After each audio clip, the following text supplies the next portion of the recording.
Greetings. Thanks everyone for joining. Just waiting another minute or so to let people filter in case there's anyone that might not have had a chance to join yet. And as we wait, I'd like to give a big thanks to Josh Luthi, who's on the line here today, could help me moderate. And if there's lots of questions, he'll help me to answer those live. Otherwise, I'm going to try and make this very conversational. And so I'll just encourage people, as you have questions, please drop those into the Q&A box or the chat. And I'll try to monitor that as I go through some of this demo and try to answer your questions.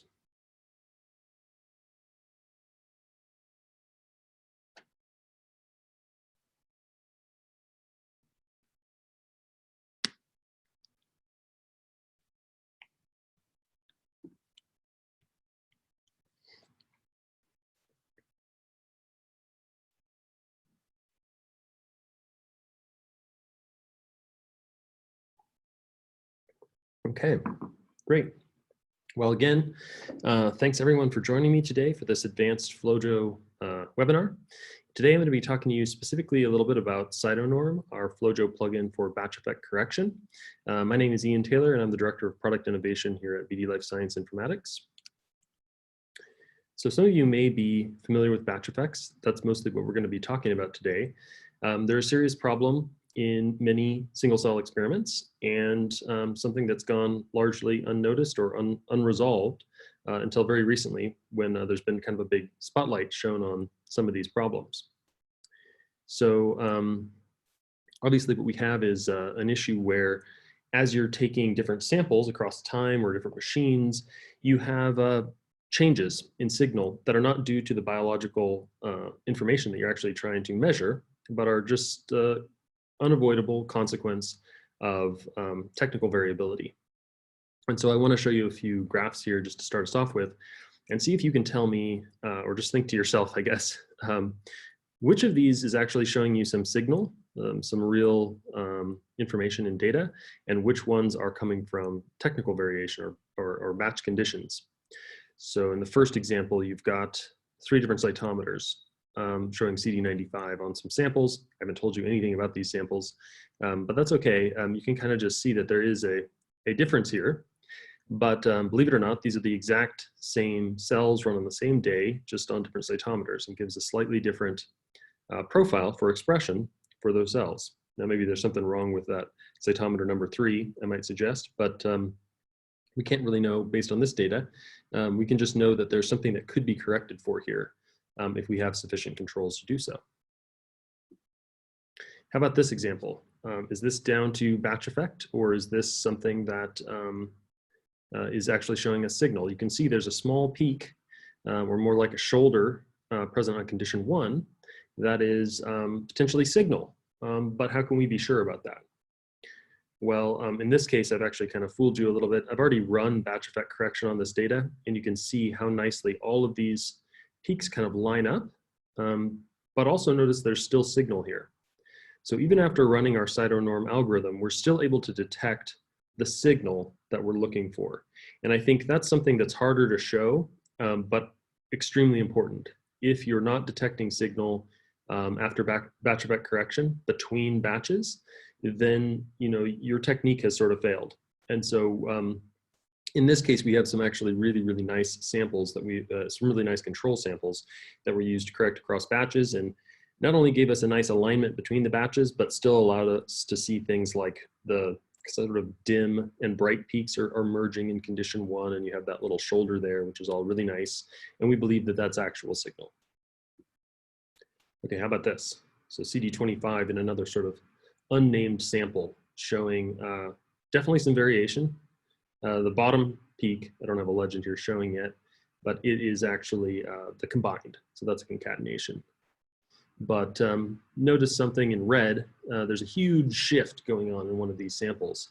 And so actually what's amazing about these batch effect correction methods is that they're able to move your data, which sounds a little scary, but it can move them into a position where they actually align really, really nicely with other samples.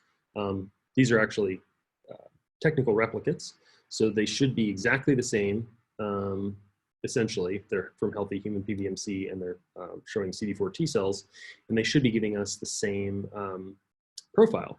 And so after batch effect correction, on the right, you can see we've actually shifted that batch 1 all the way back to where it should be in line with the other samples. And so it allows us to do comparisons. And that's what we really want to be able to do. We want to be able to run t-SNE on these things. We want to be able to get, statistical power. And so we'll talk more about how this batch effect correction can help with that. So what sort of factors might you consider when you are doing batch effect correction or thinking about doing batch effect correction? Well, the main one, and the one that we're actually going to focus on for every single example that I run through in the software. Oh, by the way, after this slide deck, I'll actually jump into FlowJo and show you how we run CytoNorm in just a few kind of random examples, mostly to get you familiar with the workflow and to see how it works, less so to kind of QC the tool. If you want to do that, there are lots of great papers talking about how batch effect correction works, how it can go wrong, and some of the more nuanced considerations, but we want to see this work. We want to see how it works. So we will get to that after the slide deck. The time is the biggest factor that we see. People doing longitudinal studies will oftentimes have some severe batch effects that they want to correct for because they want to make comparisons across time. Different labs may be collaborating and generating similar data types, but doing so on different instruments with different lab techs, and all of these things, obviously different time points, and all of these things can conflate the comparisons between those samples. And so people try very hard, obviously, with all the different controls that we currently use to correct for that. But there's a major problem here. There's still nothing really that's widely used to correct for these en masse. There's also going to be obviously differences from machine to machine, and finally through your conditions. So sometimes you actually want to control for things that might be associated with a condition. Maybe you're changing reagents or some other aspect of your analysis that might seem like you would generate a different signal, but you want to try and correct for that. Well, we think you could use batch effect correction to correct for different conditions as well. That's a little bit more, I'd say, controversial. And also, I'm kind of ordering these in terms of like most common use case to what we see as like a very rare use case. But just things to keep in mind as you're thinking about batch effect correction. And maybe some of these are reasons why you joined the talk today. So yes, there is a problem here. We have many notable examples. You can search the literature. You'll find plenty where people cite noise or batch effects as being a contributing factor to problems. And if you're a reviewer on papers, it's something that you should be taken into consideration. Are there actually batch effects that are contributing to the signal that you're seeing reported in some of these findings? And that's obviously the most extreme case. I wouldn't name names, but there are certainly examples out there where something that's being attributed to a biological cause is actually potentially something that's happening in technical variability. So something to really keep in mind, and hopefully as a community at some point we will thoroughly address all of these issues. So what are batch effects? Again, kind of described it a little bit. I hope everyone has some idea, but these are fluctuations due to technical variability between your biological observations.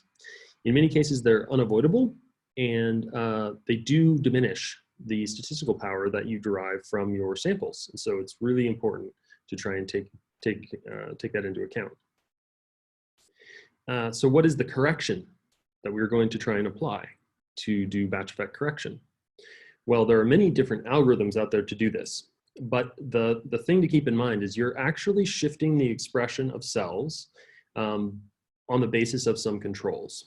And so similar to any other controls that we use in Flow, your batch effect correction, your correction to the signal is never going to be any better than the controls that you have. So the controls are super, super important. I can't stress that enough.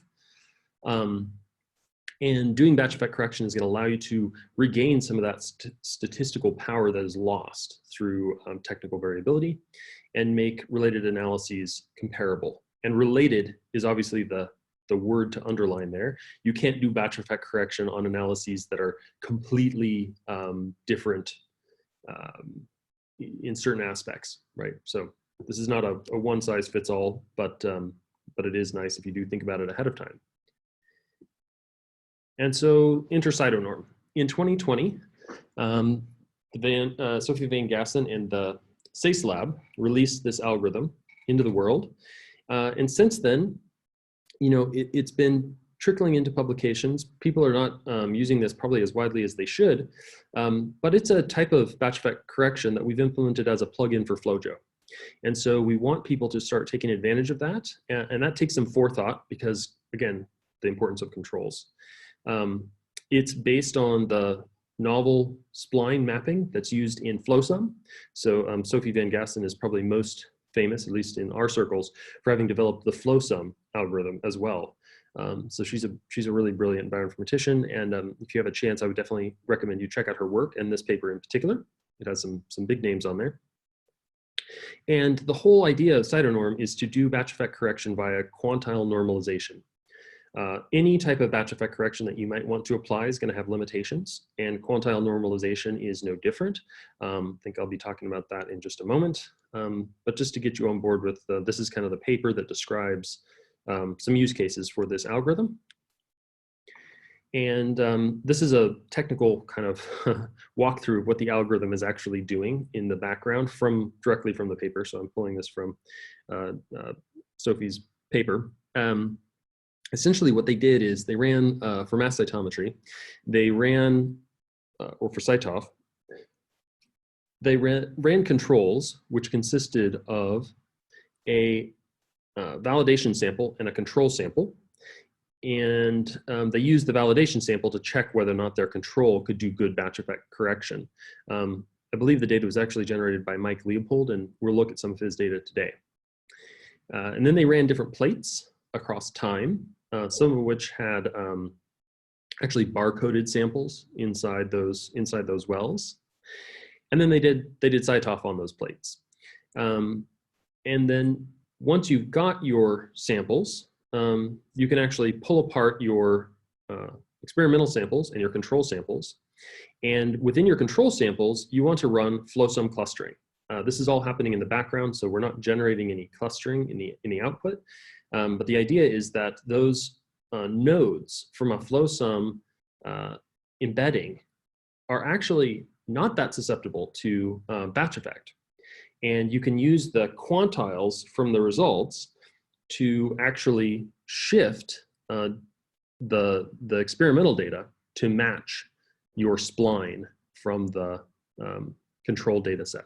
And the nicer the control data set is, the better your mapping is going to become. And of course, this is all taken care of in the background. If you want to know more about the math, the paper gets pretty deep into that, and real interesting read. I would definitely recommend it. So what's the result? Well, in some cases, it's not that astounding. This is actually that same data set. Basically, you can see a very slight shift in CD197. I should have pointed out that the plot on the left is uncorrected and the plot on the right has been corrected. I think we also have some smoothing changes going on there as I look very closely at this. But essentially, plates from different days, plate 3, plate 9, plate 18, show some change in expression of CD197 prior to batch effect correction, and we can essentially remove all of that effect, which is coming from biological replicates within the corrected samples. So let's talk about some of the limitations of this algorithm. Now, I'm moving off a little bit from the controls, which is another important consideration we'll come back to. Now, I want to talk about the limitations of quantile normalization in general. The type of quantile normalization that's being performed in CytoNorm is actually one that takes into account quantiles all the way across the dynamic range of your parameters. And so you're taking many, many quantiles and you're trying to align them, as we just saw using a FlowSum spline. And what can happen because of this type of, this choice to do normalization across all the quantiles is certain events can shift from the region where they would be considered positive to the region where they would be considered negative, or vice versa. And this is particularly true when the number of cells in negative and positive from your controls does not match the number of cells in negative and positive controls, in your experimental samples. So as best as you can, you want to try and match those. In other words, you want to have a biological control that in some way maps to or represents in a really nice way the experimental samples that you are dealing with. And this figure is generously granted to us by Samuel Granju. I'm probably pronouncing that last name wrong, apologies, of INSERM. And he actually reached out prior to this talk to discuss a little bit some of his concerns with CytoNorm, which are, of course, totally valid. And he's actually working on his own implementation of batch effect correction, which I'll just mention briefly here. That is CyTOF batch adjust. So CyTOF batch adjust and Gauss norm are some that have been listed as possible candidates to do batch effect correction with Flow. And there's a few more that I haven't listed here. There's also some that have been used widely in single cell next generation sequencing, which I've been extremely impressed with, mutual nearest neighbors being probably the top there, and then reciprocal PCA as well, also known as CCA. Those two techniques are untested in Flow, but I wanted to list them there because I was so impressed with the results that we got trying those in SeqGeek. And I think there's probably room to utilize batch effect correction from some of these other algorithms in FlowJo.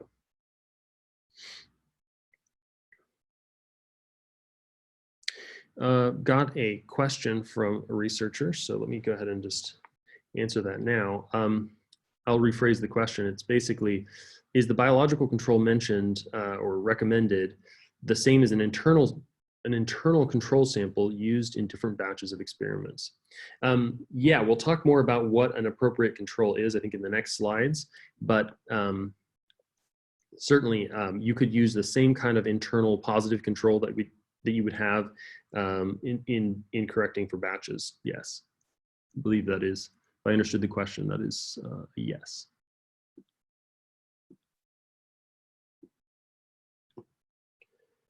Okay, so these are my 3 rules for correcting for batch effects with your controls. What do you need to have in a good control? First off, you want controls that are identical across batches. What do I mean by identical? Like as close as possible to exactly the same. You want something from the same individual, same subject. You want something that's subject to the same treatments. And you want something that was collected at the same time. And so what they actually did in the paper that's shown in this data, and also from this technical diagram, the plates here had the control sample was frozen aliquots from a single individual, and I believe the validation sample was from a second individual, but they were frozen down at the time that the experiment was begun. And so at every subsequent time point, they would thaw and treat in exactly the same way the cells from that initial draw, and then use those for batch effect correction. So in an ideal world, this is what you would use. As I mentioned before, because we're using quantile normalization, it's important that your negative and positive peaks be as close as possible the same count as your negative and positive peaks in your experimental samples. So in your control, you want to make sure that basically these are samples that encounter the same type of variability that you would expect from your experimental samples. Question from the audience is, can we use 2 sets of CyTOF data together and analyze using this CytoNorm algorithm? And the answer is absolutely yes. More than 2, in fact. You can do batch effect correction and concatenate or combine or just analyze together a huge set of data. The only limitation there might be your processing power to do the batch effect correction, which we'll talk more about. But yeah, great question. We're definitely going to look at CyTOF data and doing the normalization on those data files. And similar to point 2, you want your control samples to experience the maximum possible variability. So we believe that, for example, if you're doing a stim condition as one of your experimental samples, you probably want a stim in your controls as well, a simulation condition that's, again, uniform across all aliquots within your batches. So what if you don't have perfect controls? Today, I actually find it really hard to find data sets that have this type of rigor in terms of the controls that are run. And that's probably not unexpected. This is a kind of a newer tool in informatics, batch effect correction is. So we have some controls to think about that already exist in data sets. And I don't really want to encourage people to use some of those other controls if they can help it. But again, because of the lack of a priori knowledge about this, people haven't collected data with this in mind. And so what can we do to try and utilize our current data? First off, I'll just say the FMO controls are not going to work really, really well in most cases. And so we think unless you've got FMOs that come from the same sample and maybe were treated the same way that I mentioned for the previous controls, you probably don't want FMO samples used as a control for batch effect. Single stain controls are an interesting case. It is probably possible to use single stain controls as long as you have identical, like if you're using beads, you would probably want the identical lot used in every single one of your cases. And then what we've done is concatenated single stain controls and run the compensation on those samples and use them as batch effect controls. I'm not going to show that today, but that may be possible. And if you're doing that, I would encourage you to reach out because we are interested to look at examples where single stain controls might be useful as a batch effect control and see if that's actually a good idea or not. Like I say, we've had some good luck here, so I think this is probably possible. And of course, the best possible option is using biological positive controls from the same subject, which I already described. But in the paper from Dr. Van Gassen, they take a single individual and freeze down PBMCs and then utilize aliquots from that for future batches. Okay, another question from the audience. Let's see, skip to the crux of it. What if samples are fresh? Fresh and frozen samples look different when running flow. Yep, that is a great point. You are certainly going to experience some technical variability from the freezing, but I think that's okay. We don't expect your controls to be identical to the experimental samples. What you really want is no difference from batch to batch with regard to the batch control. So not a big deal. I think that there is definitely going to be a difference in expression profile to some degree between the fresh and frozen, just as long as those control aliquots are as similar as possible. That's pretty much the best you could do. And so I think, you wouldn't want to worry more than that.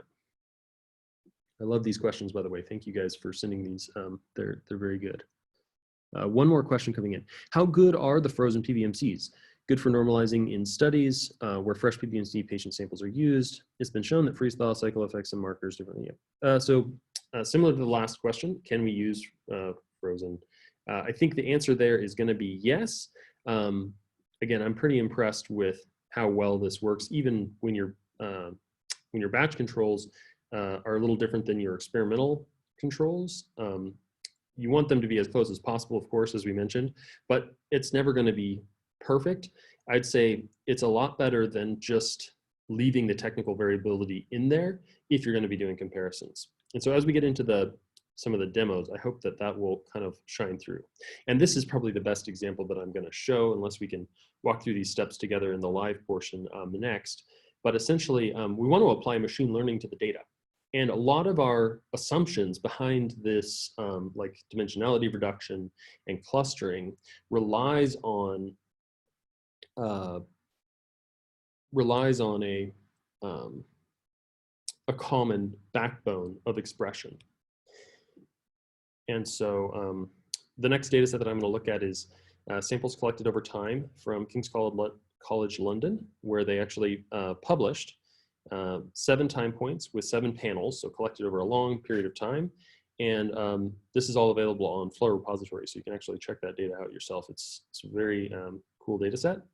However, this is the case where good controls were not included, unfortunately. So we couldn't find any samples or any way of treating the samples that we could basically retain the biological information from the samples. Some more questions coming in, but I'll answer those when we show this example, I suppose. So because we didn't have good controls, instead what I want to show you is how alignment can occur regardless, right? So if you're doing batch effect correction on samples that have biological variability, and you're using controls that suffer the same biological variability, what's going to happen? All your signal is going to get washed out. And so I want to kind of show that. But I think what's interesting about that is you do still have signal, right? These are PBMCs that are being shown, that are going to be shown in the next couple of graphs. And you're going to see that we can still find the major subpopulations from PBMC. It's just that all of the batches are going to begin to align very, very nicely, which is kind of exactly what we want. So it's a good example. Starting off, this is our gating. So not very deep. We just want to find some really obvious subpopulations that we can show to kind of make this a very simple example. So first we gate for T cells, and then T cell subpopulations, the CD8, double negative, and single positive. I think we're going to ignore the double negative. And finally in T4, we look for the Tregs based on FOXP3 expression. One of their 7 panels had a intracellular FOXP3 expression detected. And so right off the bat, we did T-SNE. We started to do clustering on the live cells in their samples. And we did an overlay on batches. And what did we see? Well, if I pick on one particular batch, you'll notice that the batch 1 really stood out as distinct. It kind of separated out from all the rest of the samples, which is exactly what we don't want, because it means that if we run clustering, we're going to cluster based on batch 1, and we're going to lose any information about the biology behind batch 1. We're just going to figure out that batch 1 was different from all the other batches. And that's not what we want to learn, or not how we want to treat the data. And so we tried CytoNorm. We thought, oh, maybe this will help. And indeed, when we ran CytoNorm, you see that all of those islands that were very unique to batch 1 became indistinct. They basically joined the cells from other batches. And then the question becomes, well, isn't that bad? Now we can't see any of the information from batch 1.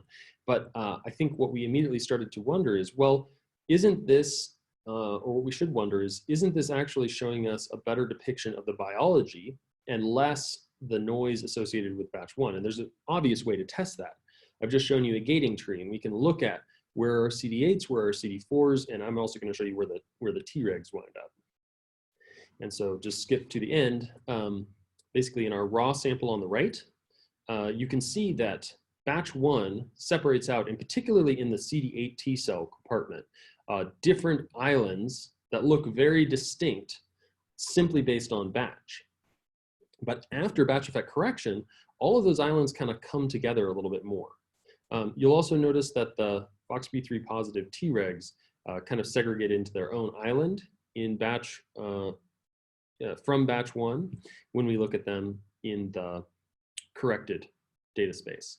And so this was all really, really nice to see, and kind of proved to us that there is something to this, that it can help to correct, that it can help to wash out the differences between batches. Now in this case, it's not the prime example that we would love to use, because obviously there isn't a good control. So we're just correcting the same samples against themselves. Okay, now it's some Q&A. Question is, first question here is, how can normalization affect rare populations? So certainly it can be a benefit to rare population discovery, because rare populations and discovery. And that's because like you can see here, the FOXP3 population, which is relatively low abundance, is actually really indistinct. If we look at it, hope you guys can see my cursor. The FOXP3 positive Tregs here are actually really indistinct, and they're mixed with the CD4 population when looked at in a raw way, in the raw data. And if we look at them in the batch effect corrected space, they're actually just located in these little islands down here, which is now much better segregated by the batch effect corrected t-SNE. And if you didn't do that, I'll just say, you know, your rarer populations are going to tend to be spread out throughout the t-SNE, because they're just being put into islands associated with the individual batches, as opposed to put into their own distinct island where batch effect is not a consideration.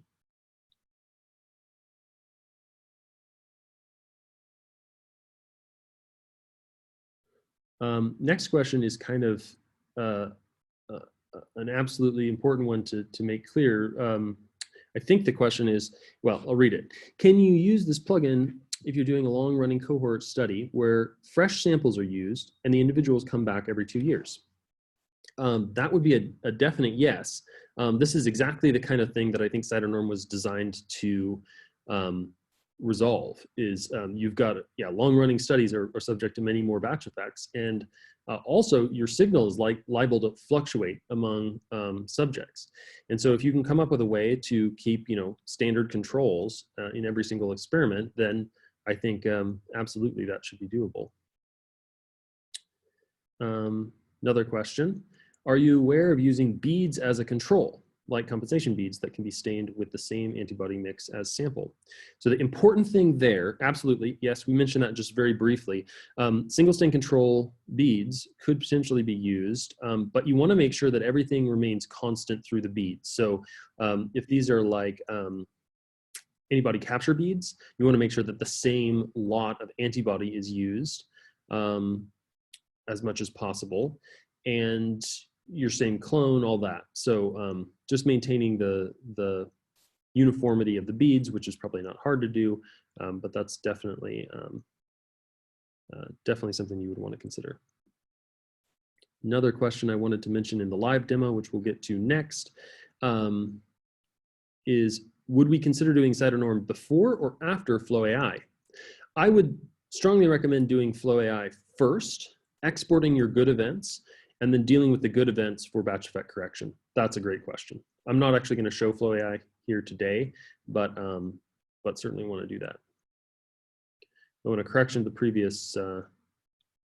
previous question asked with regard to beads as a control. What was meant is, can we use whole antibody panel and not individual single stains? Oh, sure. Yeah. Yep. I think that would actually probably be slightly better, because then you don't have to go through the step of concatenating, and you have less samples to worry about, hopefully. Just probably one batch control through each of your batches.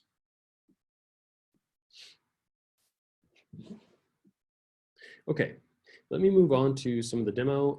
I do want to thank these contributors, Dr. Go, Dr. Van Gassen, and Dr. Conrad. They all provided data sets that we're going to look at today. And I referenced this paper earlier, looking at you know, what batch effect is and why it's so important that we deal with it going forward. And then also, this data was not associated with publication, but out of King's College London, the data we just looked at was from Shraddha. And of course, Josh, thank you for fielding some of these questions. Also, I want to thank an internal collaborator here, Jack Panopoulos, who was kind enough to give a lot of feedback on this tool, some of which is still being implemented. So we're still kind of version 1 of the tool, but at some point we will be adding some extra features on the basis of Jack's feedback. And so that's all really, really appreciated. Thank you, guys. Oh, and want to point out some of the resources here. So FlowJo Exchange is where we host CytoNorm, and you can download it now. Version 0.7 is our latest release, and if you place that into your plugins folder, it will become available as a workspace plugin. And so we'll see that in action in a moment. In terms of support, if you ever need to reach out, please reach out to flowjo@bd.com, and our team of support folks can help you walk through the considerations for CytoNorm or discuss the implementation there. And of course, we have sort of just a generic but detailed documentation available at docs.flowjo.com for all the different features of FlowJo. CytoNorm comes with its own documentation, so that's separate from this website. Okay, and that means it's time for a live demo.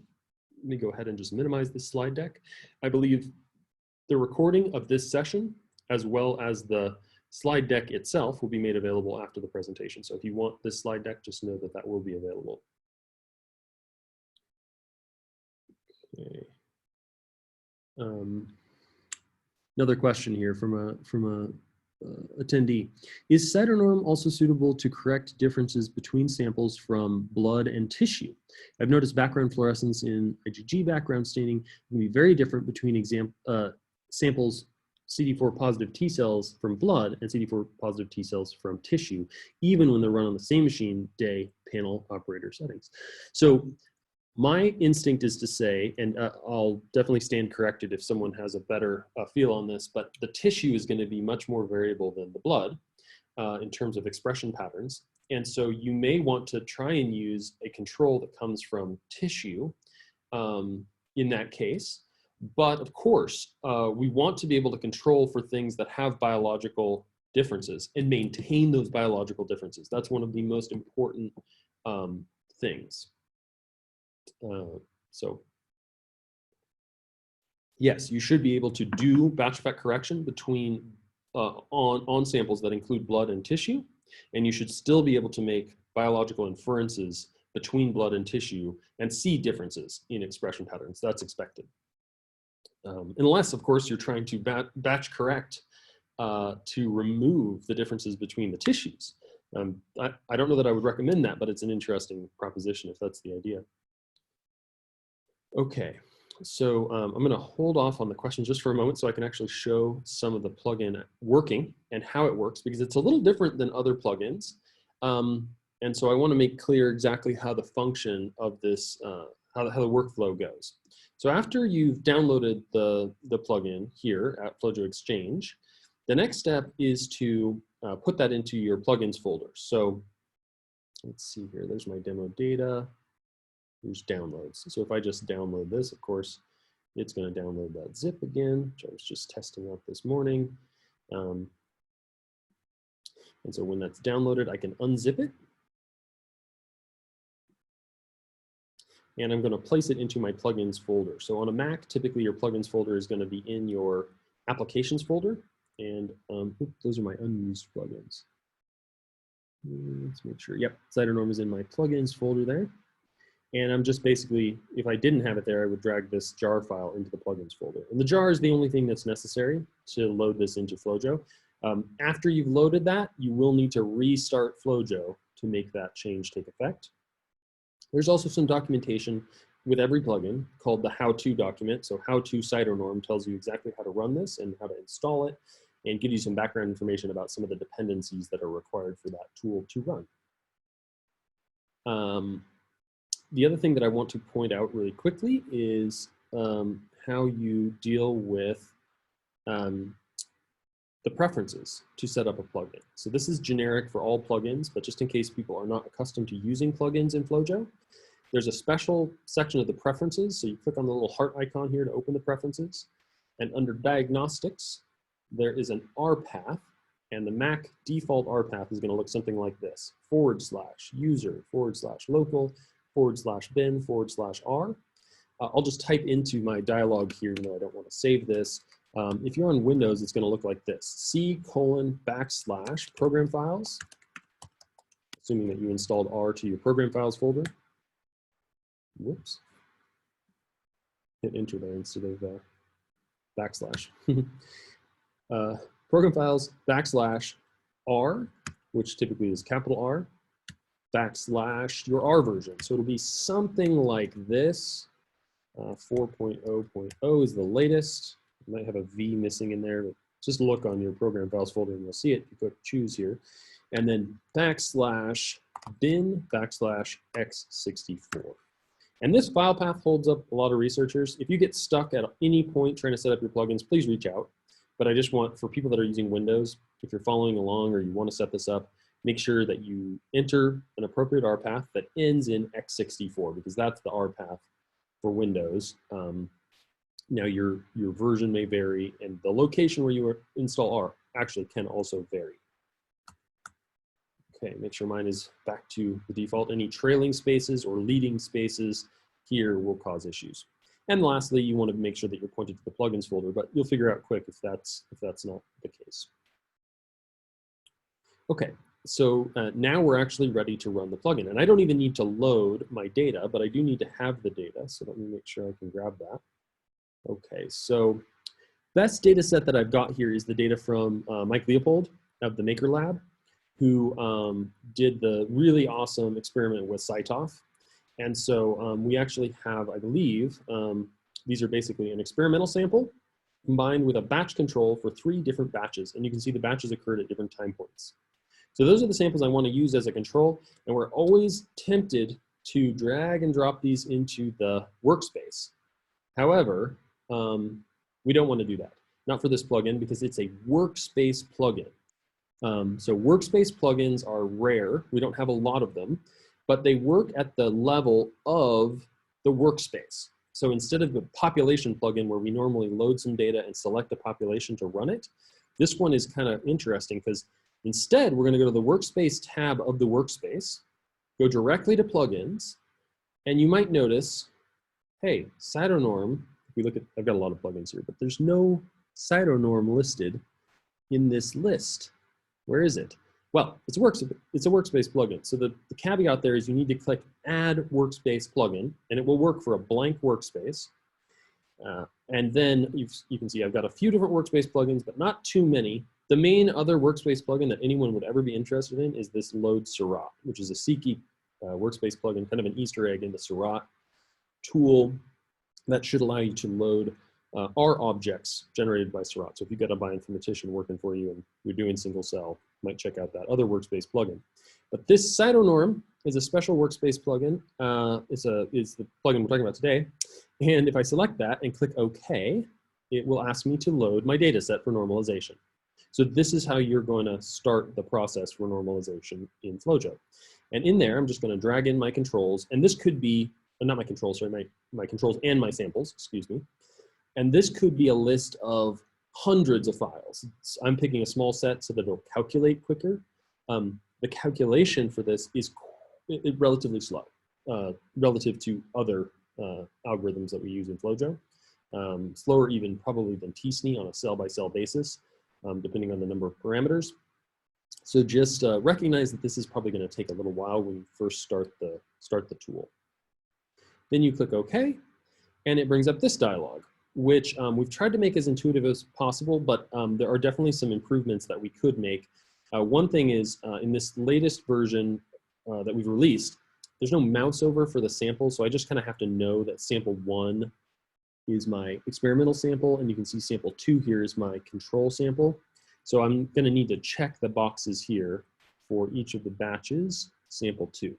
And the batches are organized by date. So we're going to need to label those batches accordingly. We actually have a prototype we're working on where we'll have a button here that will fill in the batches by keyword. And particularly if you're using $date as a batch indicator, really what we need here are unique values per batch. So we could call this batch A, we could call this batch 1. And in fact, that's what I'm going to call this, just 0, 1. And then if you hit tab twice, you'll be in the next box. So really quickly, at least for 6 samples, it's quick. I can enter these in. But if you have hundreds of samples, we recognize that there's a need to have an automated way to fill in the batches. And I think, you know, somebody suggested, I believe it was Tim Quinn Crawford, PhD application scientist with our group, who mentioned, hey, let's have a keyword that can enter your batches. And that's a great idea. So we're going to implement a button here soon. Another suggestion was, can we include the controls in batch effect correction? Now, the way that this is designed in R, as I understand it, that's not normally done, but it is kind of interesting to see the controls batch effect corrected. So I like to check this box to include controls. And what that means is we're going to treat this sample twice, once as a control to correct for everything, and then we're going to refer to itself to correct itself in a weird sort of way. But that allows you to keep your controls in the normalized data set in case you want to use those for other purposes. So, or just to compare with, because these controls should line up really nicely when your batch correction is done, when CytoNorm is finished. Now, when I click OK here, it's going to begin the calculation, and it actually does two things. We need to fix, this is kind of an issue. It opens up a second window to add data. I'm not sure exactly why, but I'm going to close that window. If you see this waiting window, then you know that it's calculating. And so this is calculating. And while this calculates, I'm going to answer some of the questions. There's been a bunch rolled in here. So we only need to we only need the control to perform CytoNorm independently from other samples. For example, wild-type mouse versus knockout mouse, or wild-type mouse could be used as a control for the CytoNorm.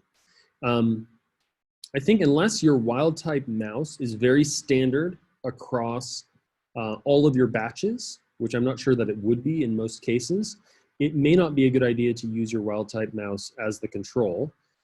If all that you're trying to do is see the difference between wild-type and knockout, then it's immediately going to try and align your knockout to the wild type, and that could be a problem. So I'm not sure that's going to be the best way. Question, is this CytoNorm or Leopold?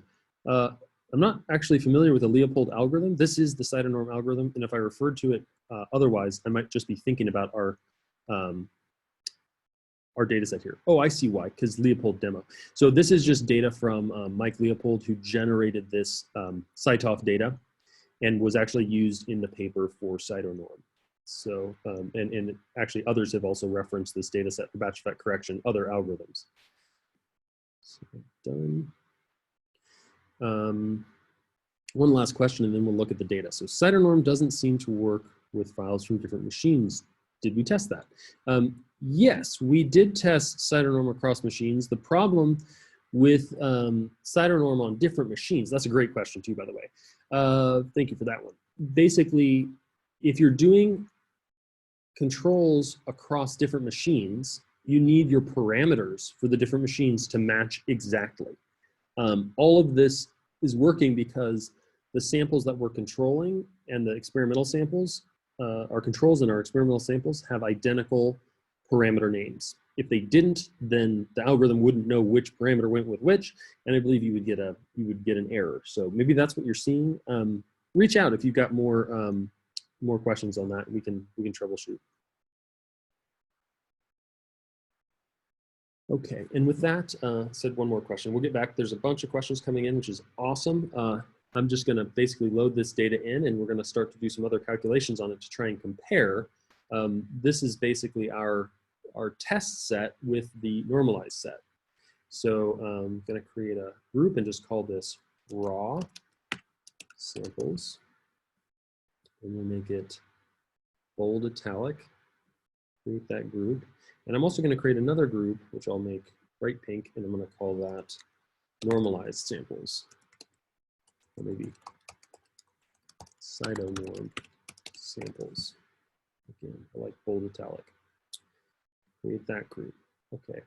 And so for the raw samples, we'll load in the samples that I just fed into CytoNorm. And if you notice, in the same folder where our raw samples are, we have normalized data. Now, it would be nice if these samples were just automatically loaded into the workspace. That'll happen at some point, I'm sure, maybe our next release. So for now, I'm just going to load these into our CytoNorm normalized samples group. No big deal there. And we should see things like, identical numbers of cells. You'll also notice that we just append the sample name with norm to indicate that these samples have been normalized and these ones have not. So right off the bat, if I open up the raw sample and we compare, you're going to notice that this is CyTOF data, and we're going to see that there's slight differences in the overall profile. And one of the things that I've noticed is a slight styration that can occur where cells will kind of bunch up. Not too obvious in these first couple of parameters, but I feel we may run into that at some point. But the changes here between these two samples is very, very subtle. I believe that these are actually, no, these are experimental samples. So next thing we want to do is basically start drawing a gating structure, and I'm going to try and repeat that on all of the samples in an identical way. So let's gate the T cells, which I like to do by going CD3 versus CD19. I know there's probably other opinions out there on exactly how we want to find the T cells, and encourage you to play around yourself with this. So CD3 positive T, and then from the T cells, I'm just going to find our canonical T cell subsets, the main ones CD4 and CD8. And this is just to give us something to compare with. So these would be the T8, and these would be T4, or CD4 positive T if you prefer. And now I can drag and drop those to all of the samples, because they should all have exactly the same parameters. And so if I switch now, let's scroll through all the samples. Yeah, we'll do them all at once. Probably you guys are already aware since you're at an advanced FlowJo demo, but if I hold down the Shift key and click one of these arrows, it will shift for all the plots that I have open for that sample. So I'm going to do that now, and you can see, currently we're in the normalize. Looks like normal data, right? I mean, it's normalized, but it's normal data. It's not changed dramatically from what we would expect. Now we're looking at the non-normalized data. And pretty much, you can see fluctuations, but nothing too terribly dramatic. And now what I want to do is kind of illustrate that last set of slides that I showed before, but using this data. We're going to perform t-SNE on the CD3 population and just see how these different T cell subsets might change from batch to batch, and then before and after correction. So in order to do that t-SNE across all the samples, of course, what we need to do is concatenate our T cells. This is actually a huge number of T cells, so I want to make sure to downsample just to make this a quick demo. I'm going to downsample actually all the way to maybe a couple thousand cells per sample. So that'll give us in total with 6, we'll have 12,000 cells when all is said and done. Let's see, for that, we've got downsample version 3. I'll have to save my workspace, which I'll save to our demo here under the Leopold data.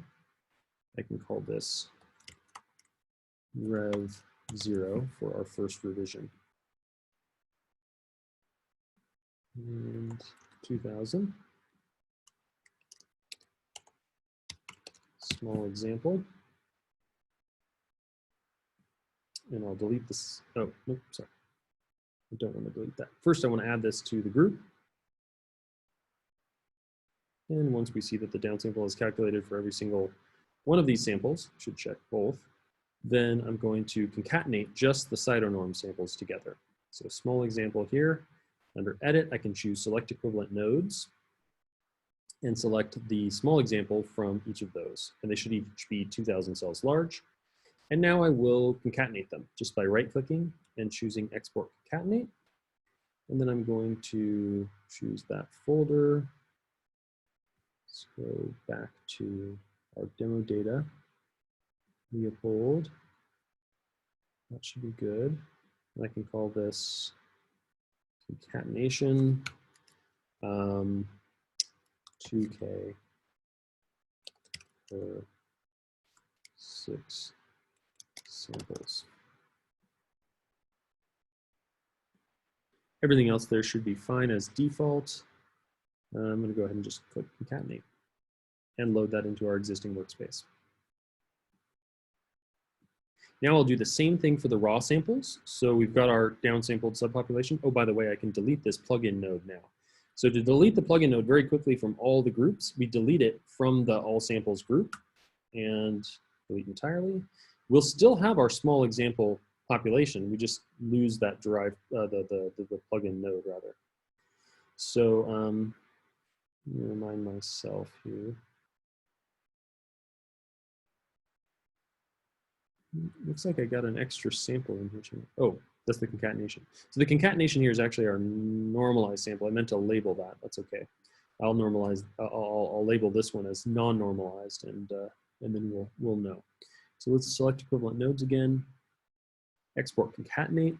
Our file path should be saved, so we're still exporting to the same folder. And I just need to remember to label this concat raw. And that's, again, 6 samples, 6 samples.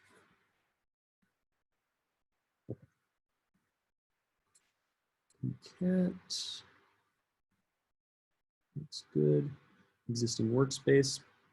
And now, to compare, I want to run tsne twice on the 2 different samples. So on our 2 different concatenated samples. So this is entirely, again, going to be our CD3 positive T cells. And we're going to go ahead and visit the workspace tab, visit the native tsne there, using a subset of the parameters. I'm not going to use them all probably, oops, because that may take too long. But let's pick some of the major players here. Skip CD57, definitely want CD19, IgD, CD4. You know what though, this is going to be really difficult to select again. Let me actually just take this chunk and, no, you know, I'm just going to take this whole chunk right here.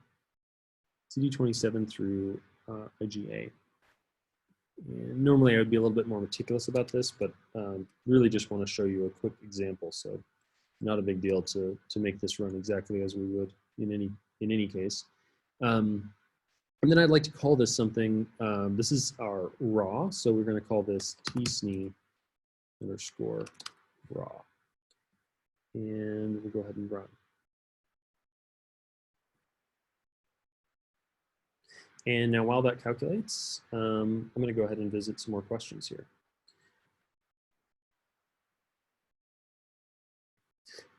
Question from one of the onlookers is, if using flow data as opposed to CyTOF data, do we need to do compensation before doing batch effect correction?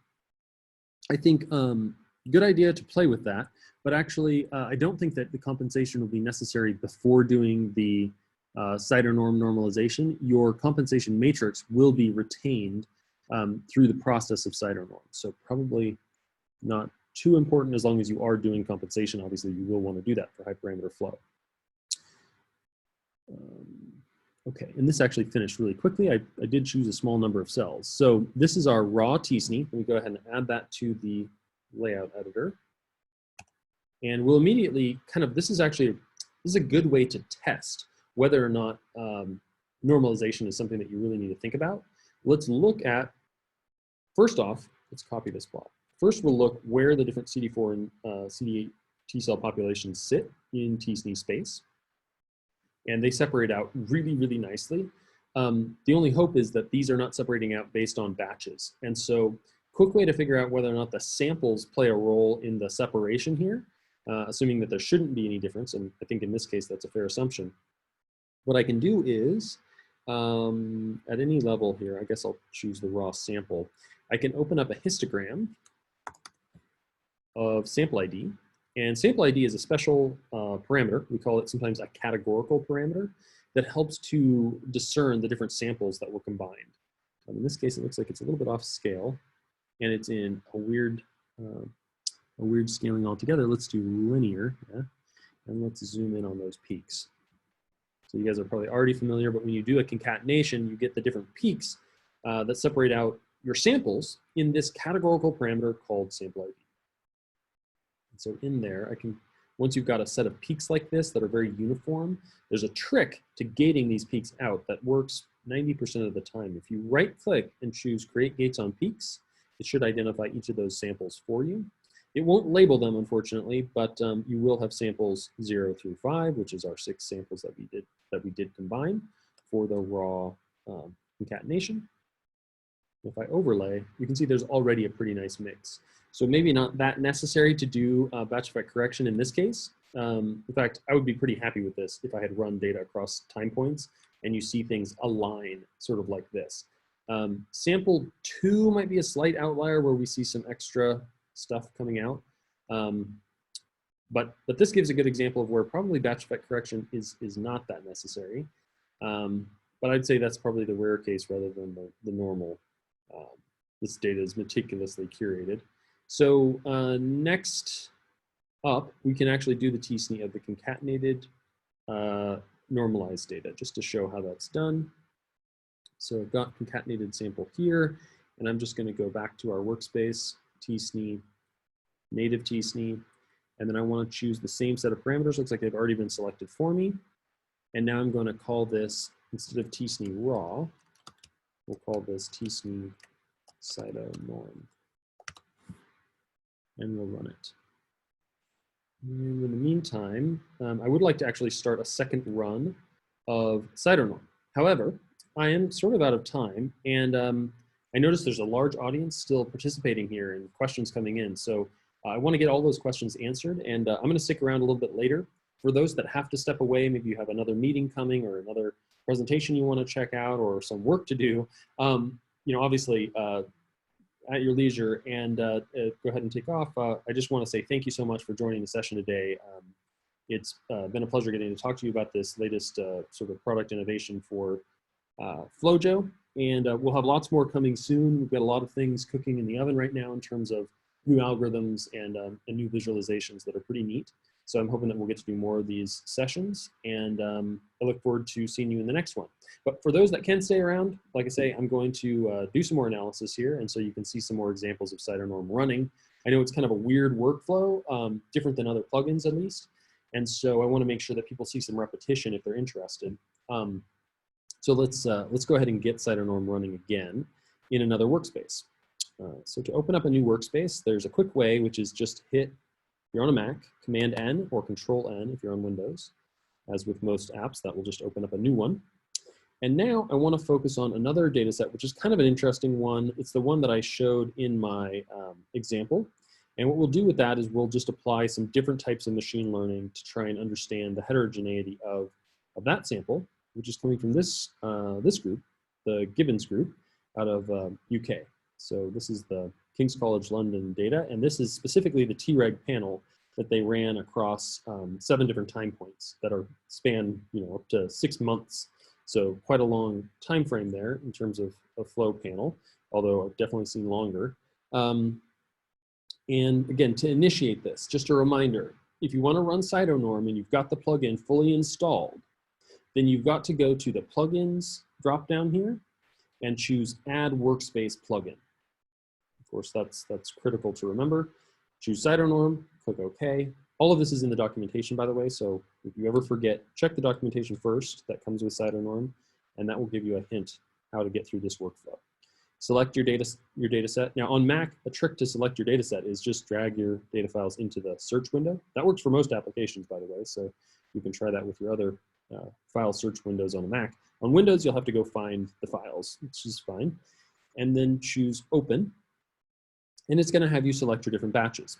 Now, if you remember, I think I mentioned in the talk that there are no good controls for this data set, unfortunately. The researchers probably weren't even aware that batch effect correction was something they could do, or they might have wanted to. But because of that, all I can really show you is that we can actually correct for some pretty extreme batch effects that occur in this data set. But the way I'm going to do that is by making all of the samples a control for themselves, which is weird. I don't think that's necessarily what a researcher will want to do in most cases. Sorry, just going through the alphabet in my head. Up to G, notes on the scale, and then include controls. And I have to check include controls this time because the only samples here are my controls. So that's why this is weird. And then if you see those 2 windows pop up, go ahead and close the first one. Big clue that this is running is obviously the waiting window, which is you know, an interesting design here showing our FlowJo LLC logo. But in CytoNorm dataset, you'll also see that there's a new folder created in the same directory where your data was sitting. And inside that folder is a normalized folder, which is where we're going to eventually put all the normalized data files. While we wait, I can actually kind of compare the normalized data set from previously with our non-normalized from our previous example. And the way I did that before was just by comparing the CD4 positive T cells and the CD8 positive T cells. So let's do that again to start with. The other thing, and of course we get good separation. Again, probably this was not totally necessary in this sample, but or in this case, I picked just a small subset of that data set and probably chose the wrong samples, but it's okay. At least it shows you where you don't need to do batch effect correction because you've already got a good mix of samples in all of your different constituent populations from these islands. So now I want to go ahead and separate out the histogram of sample ID again, just like we did before. By finding the peaks, which is all in the categorical parameter sample ID, right-click and choose Create Gates on Peaks. And once you have those sample peaks identified, you can drag and drop, and you'll see that we haven't ruined the data. At least you know that if you did do batch effect correction, you're going to have the same signal that you would have had, even if you didn't need to run it. So it's not going to hurt your data to run normalization on it. Generally speaking, as long as you have good controls. Okay. Oops, sorry. Not going to close this workspace, although we could, because our batch effect correction, which has been performed, exists just in a separate folder here, which I can load in and start to look at. And in this case, what I did before was just basically found the T-regs within this data set. And I believe we can do the same thing here, but I think I'll look for another subset, just do some manual gating and see how they overlay to see how the samples might change. So first, this would be our size gate. Oh, and let me not forget to load the raw data as well. So we'll want two groups. This time I'll just call it raw. And the next one we'll call, put it in purple, and we'll call this one, corrected. And it's into the corrected group that I want to add my normalized files. Back in the raw group, I'm going to load that raw data set, this time from the Seays Lab in the UK. And before I move on, obviously this is the workflow for CytoNorm, so you've now seen it twice, and we can start to do comparisons of the subpopulations there as a last kind of hurrah for this webinar. I do want to kind of get through some of the questions because I like to mix it up a little bit. So, and keep those questions coming. Question is, can you explain again, what is the difference between the two batches from the same date? Oftentimes the date indicates a batch. So on day 0, you'll collect a bunch of samples. That would be considered batch 1. On day 15, 2 weeks later, you grab similar samples, looking at the same panel of markers, but maybe this time it's from 2 weeks into a treatment, or it's just a new set of subjects, etc. You could have all sorts of different conditions happening there, and those conditions are what you want to measure.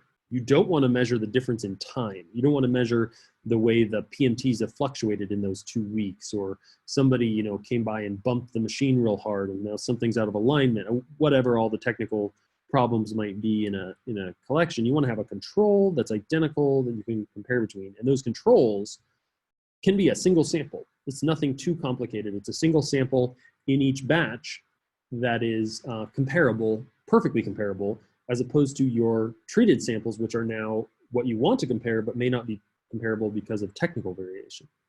So I hope that answers the question on what the batch samples are, what the batches are, I think is basically what I was answering there.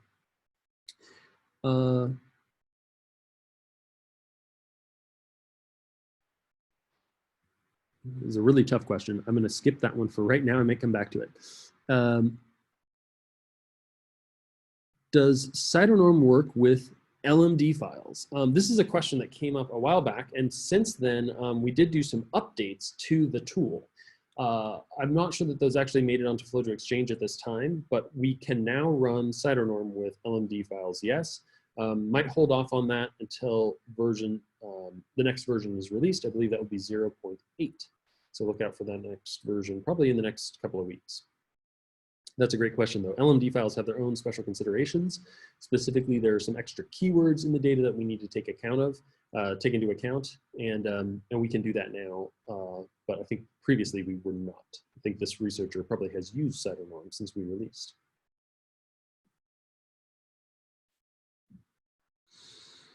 Okay. We have 3 batches of data with the same internal, this is a question from the audience. We have 3 batches of data with the same internal control run in each. But in our 3rd run, we ended up with a 10-fold decrease in the acquired cell number compared to that same control in other batches. Is it worth trying CytoNorm, or would the 3rd batch suffer because of this? Well, it's an interesting test case. If you do try that, I would like to get the feedback. Shouldn't take long to do just a quick test and see if, basically, if you include the controls in your, here's how you could test it, right? If you include the controls, check that box to include controls in your normalization, then the controls will be spit out as part of the normalized data set, and you can actually look at how the controls differ. They should align. They should look like, you know, they're all coming from the same, if they're coming from the same sample, they should look like they're all coming from the same sample. I think the cell number is important, but mostly in this regard. Your cell number per peak in the controls should closely match the cell number per peak in your experimental samples, not necessarily between controls. I think that's less important, as I understand it. But great question, very detailed. Sounds like people already have some data that could be amenable to CytoNorm, which is really exciting. Exciting for, you know, quality data in Flow. Question about sample quality in FlowJo. Sometimes a misunderstood feature, and so let's see what it is. Question is, I ran the sample quality badge check on samples from 3 batches, ran on the same instrument over 3 weeks, and they showed median of parameter versus time between the 3rd batch were very different. Could this affect CytoNorm, the CytoNorm algorithm negatively? And I think I need to reread that. So if the medians of your samples are changing over time, without a control, it'll be impossible to know whether, probably, to know for sure, whether or not those changes are coming from the biology that you're measuring or the actual, or some technical confounder. So I would say this, though. If that question was phrased slightly differently, and I don't see in there that you mentioned having controls, if your control median changes, then that's indicative that there was some change, some technical variability, and that's fine. That should actually be just fine.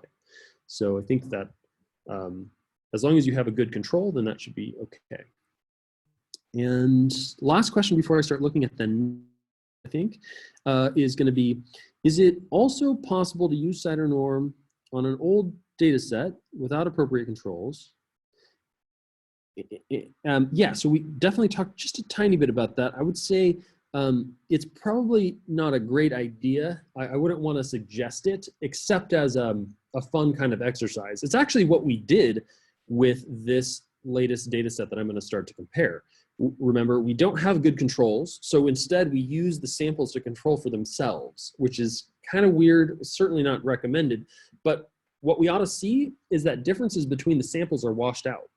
So we won't see differences between the samples after that point.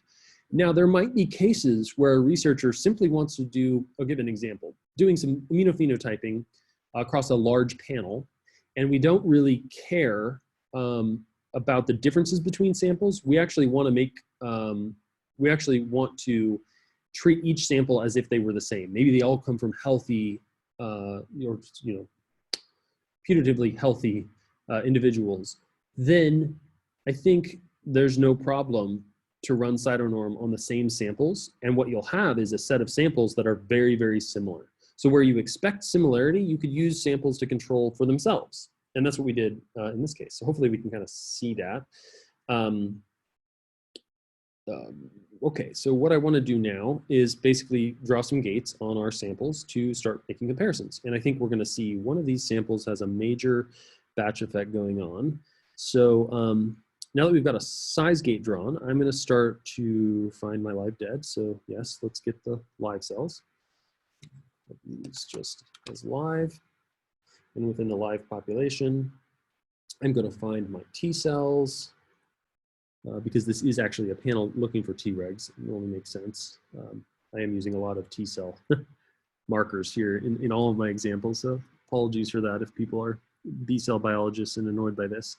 Don't really need to change anything on the y-axis. If I just want to gate the positive island over there, we'll call this CD3 positive T. And then within there, I'm going to gate the same set of CD4 versus CD8. I'll put CD4 on the X and CD8 on the Y. And then I'm just going to gate CD8 positive T and CD4 positive T. Oops, $, CD $. Be an interesting marker. It sounds like a keyword. CD4 positive T, cool. And then double negative, yes. Just call this double negative T. And that should be good. Well, maybe I'll go one layer deeper. Yeah, we do have the FOXP3 here, I think. So we'll go ahead and look at CD25 and Treg. And you'll recognize immediately that this is kind of the same, this is the same sample that I showed previously in my slide deck. So I really liked this as a kind of a playful way to use CytoNorm, correcting samples against themselves. So this is basically just FOXP3, positive Treg, and I'm going to try and apply that to all the samples. And I think I've managed to leave all of my gates open, so I can use that trick now to look at how all the samples change just within the gates that we've already designed. And we may want to look at some other markers too. So here's our size, T subsets, and Treg. We'll move the Q&A window off of there and close this down. I'm kind of getting in my own way here. And minimize this one, keep this off to the side. Let's clear that up. Okay. So now I'm just going to scroll through and make sure that these samples are all gated appropriately. So hold down the Shift key. Shift key is the key here. And I'm going to click to the right, and we'll switch for all windows to the next sample. And my gating here looks okay. This one looks weird. I think you're actually missing Treg over here. Yeah, we wanted something more like that. 2%, is that what we have for other samples? There we go. Oop. Just realized this one could also use slight adjustment. Yeah.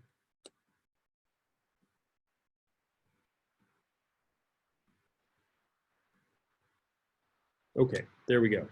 So you can see, particularly for CD25, but in this sample, at 6 months, something happened. The machine is just probably much different by this point. Who knows, maybe they're using a different machine. It's been calibrated in some way that's putting CD25 way off kilter. You've got your negative peak is up beyond 10 to the 3. So something went wrong here. And what I want to do is basically find this same sample among our CytoNorm and compare against other samples and how they might be changing. So that's this sample. I can tell because the little blue diamond is pointing me to this CD4 positive T cell population.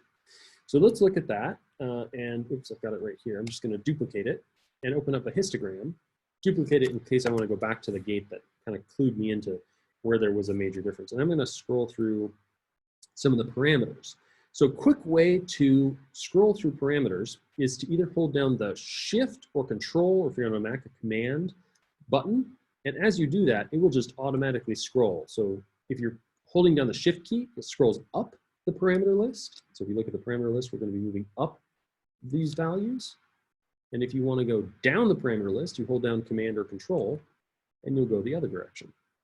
Kind of handy. I do this 100 times a day, just using those hotkeys. So that's really, really nice. And one that I haven't actually looked at yet, I want to pick one that's sort of, I don't know what exactly will happen. I'm going to try CD45 RA. So here's the CD45 RA expression within our non-corrected sample.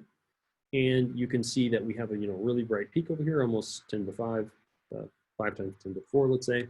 And I could add that to the layout editor just by hitting Command L. So I do use a lot of hotkeys, and I should be careful to explain what I'm doing.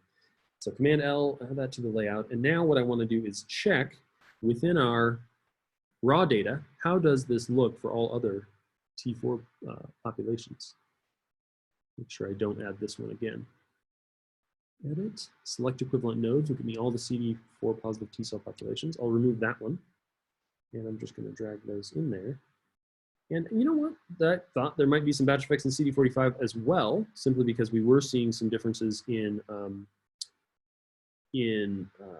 the other, but looks like this is not so bad. Maybe some differences in terms of the expression pattern. Makes me curious. Let's see how this actually looks in our corrected data. So for that, I'm just going to first go ahead and scroll this over to one of the corrected files. Looking at the top here for something that says norm. Oh, I'm in the wrong group. There we go. There we go. Okay, so what I'm expecting to see is that after correction, we've washed away the differences. So the expression profile of each sample should look much more similar. And that's not necessarily desirable, because this is a study in which we don't really know, but we think they're looking for differences among time points in individuals. And in fact, let me make that a little bit more clear. If I right-click on this graph, I can choose under histogram to do a staggered offset, a half offset, or just an offset. I like half offset, I think. So you can see a wide variety of expression patterns, which we may want to maintain, in which case we would need good controls, and we don't have good controls. So what we want to see is, can the normalization make all of these guys align to a very similar expression pattern? Something like the normative expression pattern. If you were to think of like an average expression pattern, we want to see that for all of these. Oh, and also let me make sure that my legend is appropriate. Right now it's showing subset name by default, which is what I normally like to show. But in this case, I actually want to show the sample name. There we go. Now we can see the different time points. And what was it? It was time point, I think 6 months. This purple one had the biggest difference in CD25. It was a pretty extreme outlier there. Okay, so now I'm going to go to my corrected values here. I'm going to select the CD4 positive T cell population. Looks like this is the one that I already have open. That's okay. I'm going to select equivalent nodes and then remove that one. So I'm looking at all the other time points, and I'll overlay them.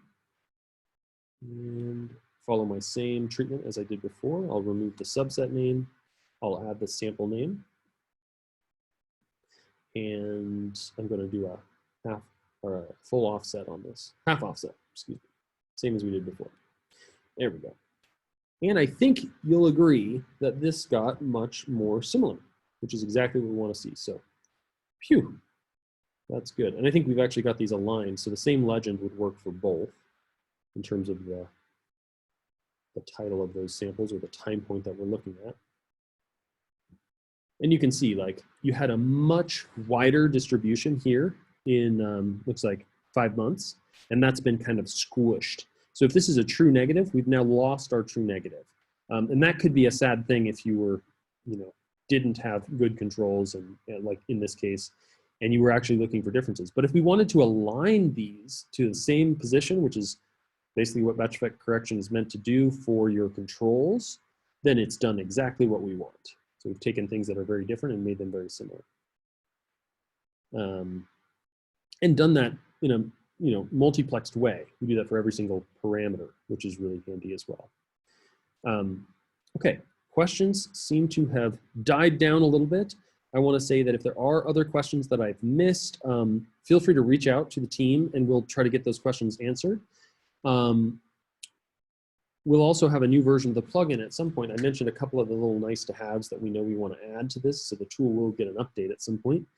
And if you're collecting data for normalization, we'd be interested to hear from you, along with any other questions. So please do stay in touch. And I want to thank the many people who stuck around for the whole talk. It's been, like I say, a pleasure getting to speak with you. And I I hope you guys are staying safe out there and that you have a pleasant end of the week and a good weekend. Thanks, guys. Bye for now.